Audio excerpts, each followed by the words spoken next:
Am I wrong for not letting my miracle baby niece be the flower girl at my wedding? My 27 female older brother and sister-in-law, both mid-30s, just welcomed their first child a year and a half ago, after years of trying. After many failed attempts, sister-in-law was told that she wouldn't be able to conceive due to a medical condition that she has. But they finally got pregnant. Since having my niece, the baby has been the center of attention at every family event that we've had since she was born. Birthdays, weddings, family get-togethers, you name it. Now, don't get me wrong, I love my niece, but it can get a little bit too much when my sister-in-law goes on and on about how long they tried to conceive, all the complications they had, miscarriages they've had, etc. Like, a little too much info. A lot of family members have commented on how it's a bit excessive, but no one has said anything because they don't want to seem rude. Anyway, I'm getting married in the spring, and my brother and sister-in-law approached me last weekend about having my niece be the flower girl. Now, my fiance, 35 male, has 2 children, 10 male and 6 female. They're both from his previous marriage, and his son is going to be one of his groomsmen, and his daughter has asked to be the flower girl.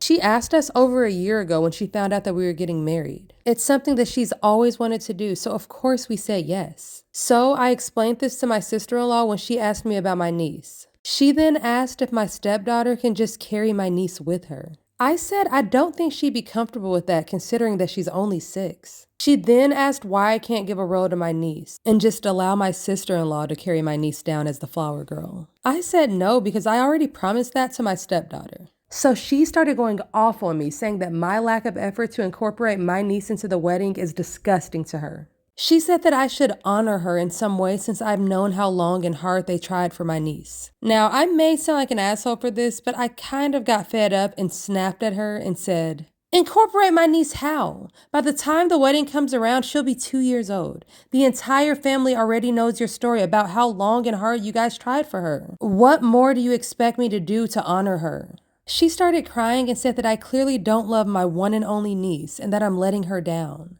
I told her that of course I love my niece and obviously she's going to be involved in pictures and stuff, but I'm not going to let my stepdaughter down by giving my niece a role that she's too young to remember anyways. Well, now my sister-in-law and brother are pissed off at me for not letting my niece be the flower girl. And now they're running around telling the rest of the family that I don't love my niece. My mom has been trying to stay neutral but thinks that my stepdaughter would understand if I explained to her the situation and then just give the role to my niece. But I am firm in my decision and my fiance is thankful that I didn't let his daughter down. So am I wrong? Heck no, you're not wrong. For one, it's your wedding. You get to choose who's going to be the flower girl. For 2, the sister-in-law needs to get over it. The niece won't remember the wedding anyways. And I get that that's her miracle baby and that's super awesome, but she needs to stop pushing that on the entire family. So I don't blame OP for saying no. She made a promise and I'm glad that she stuck to it. So let me know what you guys think in the comments. And also guys, you gotta let me know what you think about my newest lotus flower.